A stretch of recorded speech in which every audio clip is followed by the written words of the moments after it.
நண்பர்கள் அனைவருக்கும் இந்த நாள் இனிய நாளாக அமையட்டும். என்னோட ஃப்ரெண்டு ஒருத்தவங்க, அக்கா நீங்கள் கொஞ்சம் சாஃப்ட் ஸ்கில்ஸ் பற்றி பேசுங்க அப்படின்னு சொன்னாங்க.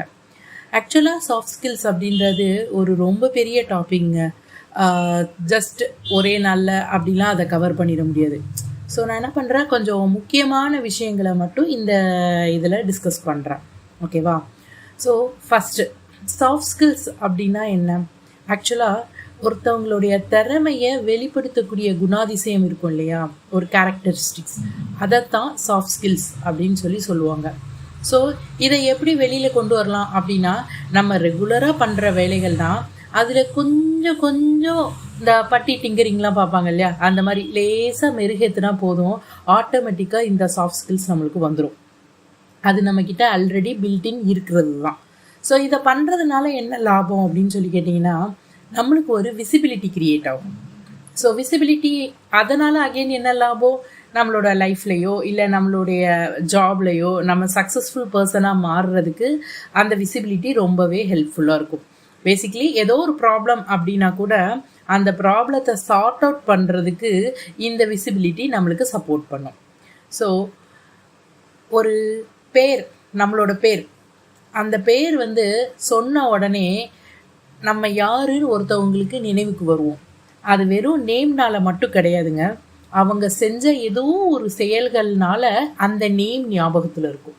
இதுதான் அந்த சாஃப்ட் ஸ்கில்ஸோடைய ப்ளஸ் பாயிண்டே. நம்ம ஏதோ ஒரு விதத்தில் மற்றவங்களிருந்து தனித்து தெரியப்படுறோம் நம்மளோட சாஃப்ட் ஸ்கில்ஸ்னால, சாஃப்ட் ஸ்கில்ஸை வளர்த்ததினால. அதனால் அவங்களுக்கு நம்ம பேர் ஞாபகம் வருது. இப்போது ஏதோ ஒரு வேலை சொல்கிறாங்க, இந்த பர்டிகுலர் வேலையை யார்கிட்ட கொடுக்கலாம் அப்படின்னு ஒரு யோசனை வரும்போது இவங்க கிட்ட கொடுக்கலாம், இவங்க இதை சரியாக செய்வாங்க அப்படின்னு ஒரு ஞாபகம் வரும் இல்லையா. அதுக்கு நம்ம அந்த இடத்துல தனித்து தெரியப்பட்டிருக்கிறோம் அப்படின்றது தான் பாயிண்ட். ஸோ இப்படி நம்மளை மாற்றிக்கிறதுக்கு நம்ம சில விஷயங்களை செய்ய வேண்டியது இருக்கும், அதாவது நம்மளை மெருகேற்றிக்கொள்ள வேண்டியிருக்கும். அதை பற்றின ஒரு சின்ன இதுதான் இப்போ நம்ம பார்க்க போகிறோம் இந்த இதில். ஸோ ஃபஸ்ட்டு ஒரு ட்ரஸ்ட் வர்த்தி பர்சனாக நம்ம மாறணும். பேசிக்லி இவங்கக்கிட்ட ஒன்று கொடுத்தா இவங்களால் இதை செய்ய முடியும், இவங்க நம்பகத்தன்மை உடையவர்கள், இவங்க கிட்ட நம்ம இந்த விஷயத்த சொன்னால் நம்மளுக்கு ஒரு தீர்வு கிடைக்கும், இவங்க கிட்ட நம்ம பேசும்போது நம்மளுக்கு மனசு நிம்மதியாக இருக்கும். இந்த மாதிரி பல விஷயங்கள் இருக்குது. இதை எல்லாத்தையுமே நம்ம ஃபஸ்ட்டு டெவலப் பண்ணிக்கிடணும். இதை எப்படி டெவலப் பண்ணலாம் அப்படின்னா, முதல்ல வரக்கூடியது பாடி லாங்குவேஜ்ங்க. ஸோ எப்பவுமே நேராக நிற்கணும். நம்ம நேராக நின்று நம்ம கம்பீரமாக ஒருத்தவங்களோட கண்ணை பார்த்து பேசணும். இதுதான் ஃபஸ்ட்டு ஸ்டெப்பு. இதை பல இடங்களில் நீங்கள் கேட்டிருப்பீங்க. நேராக நிற்கணும், கண்ணை பார்த்து பேசணும், சூப்பராக ஹேண்ட் ஷேக் பண்ணணும், இதெல்லாம் சொல்லியிருப்பாங்க. அது உண்மை, 100% உண்மை. என்னைக்கு ஒருத்தவங்களை நிமிர்ந்து நின்று கண்ணை பார்த்து ஒரு நம்பிக்கையோடு பேசுகிறோமோ அன்னைக்கு நம்மளோட ஃபஸ்ட்டு ஸ்டெப்பை நம்ம அச்சீவ் பண்ணிட்டோம். அவங்க கிட்ட நம்மளை பற்றின ஒரு நம்பகத்தன்மையை உருவாக்கி விட்டோம். ஓகேவா? இப்போது நெக்ஸ்ட் ஸ்டெப் என்ன அப்படின்னா, நம்ம பேசக்கூடிய டோன், அதாவது குரலில் ஒரு டோன் இருக்கும் இல்லையா. ஒரு எக்ஸாம்பிளுக்கு, எப்படி இருக்கீங்க, நல்லா இருக்கீங்களா அப்படின்னு கேட்குறது ஒரு டோன், எப்படி இருக்க அப்படின்னு கேட்குறது ஒரு டோன். அதாவது முதல்ல உள்ளதில் ஜென்ரலாக விசாரிக்கிற மாதிரி இருக்கும், ரெண்டாவது ஒரு ஆணவத்தோடு கேட்குற மாதிரி இருக்கும். அந்த மாதிரி குரலில் வித்தியாசங்கள் இருக்குங்க, டோன். அந்த டோனை ப்ராப்பராக பயன்படுத்தணும்.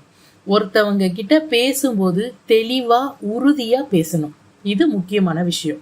அடுத்து முகம், நம்மளோட முகத்தில் என்ன நினைக்கிறோமோ அந்த உணர்வை அப்படியே வெளிப்படுத்தணும். ஃபார் எக்ஸாம்பிள், இவங்களை பார்க்கும்போது உங்களுக்கு சந்தோஷமாக இருக்கா, சந்தோஷமாக சிரித்து பேசுங்க.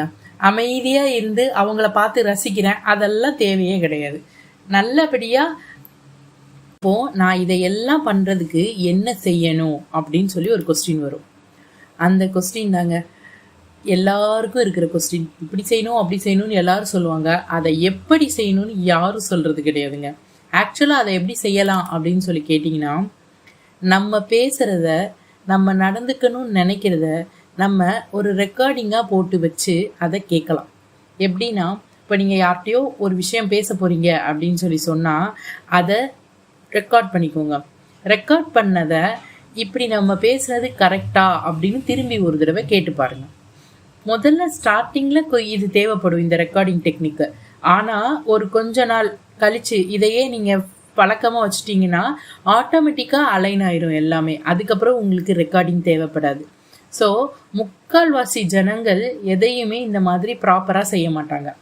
ஸோ நம்ம தனித்துவமாக இருக்கணும் அப்படின்னா நம்ம என்ன பண்ணணும், நம்ம என்ன பேசுகிறோமோ அதை ஒரு தடவை ரெக்கார்ட் பண்ணி அதை நம்மளே கேட்டு அந்த கேட்டதில் அதில் உள்ள ப்ளஸ் என்ன மைனஸ் என்னன்னு அலசி ஆராய்ஞ்சு அதை நம்ம சரி பண்ணிக்கிடணும்.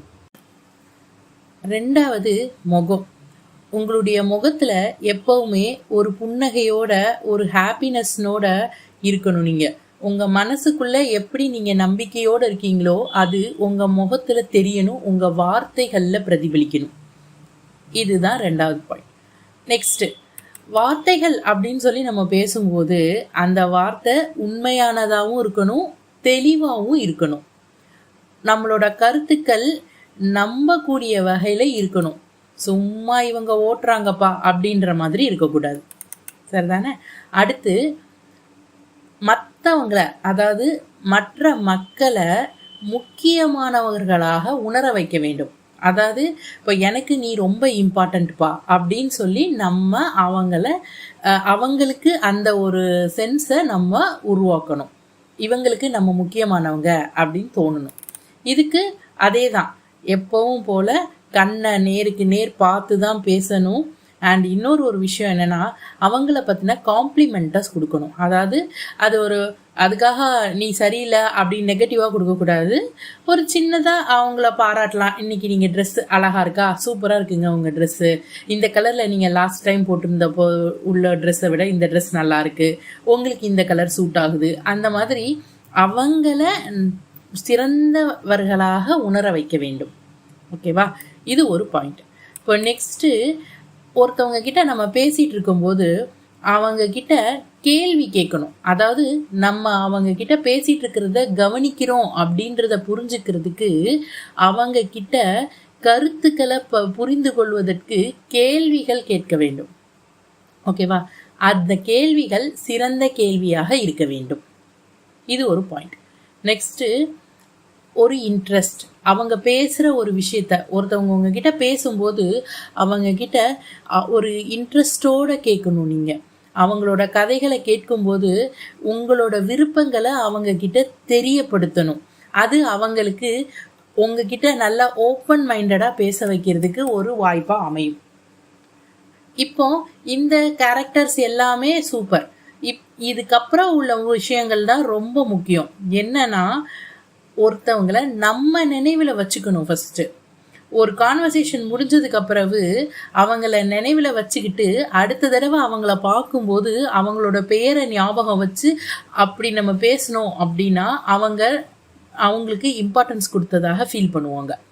ஸோ இப்போ இந்த மாதிரி பல விஷயங்களையும் நினைவில் வச்சு நம்ம பேசும்போது அவங்களுக்கு என்ன தோணும், சே நம்ம ஒரு தடவை தான் பார்த்தோம், இவங்க நல்லா ஞாபகம் வச்சுருக்காங்களே, பரவாயில்ல அப்படின்னு தோணும். இதனால் அவங்களோட நினைவில் நீங்கள் இருப்பீங்க. சரிதானே? இப்போ அடுத்த விஷயம், நம்ம பேசுகிறத சரியா இருக்கா அப்படின்னு ஒரு தடவையும் செக் பண்ணி பார்க்கணும். ஸோ இந்த முறைகளை எல்லாத்தையும் பயன்படுத்தி நல்லபடியாக நம்ம வளர்த்திக்கிட்டு அடுத்த லெவலுக்கு போவோம். வாழ்த்துக்கள்.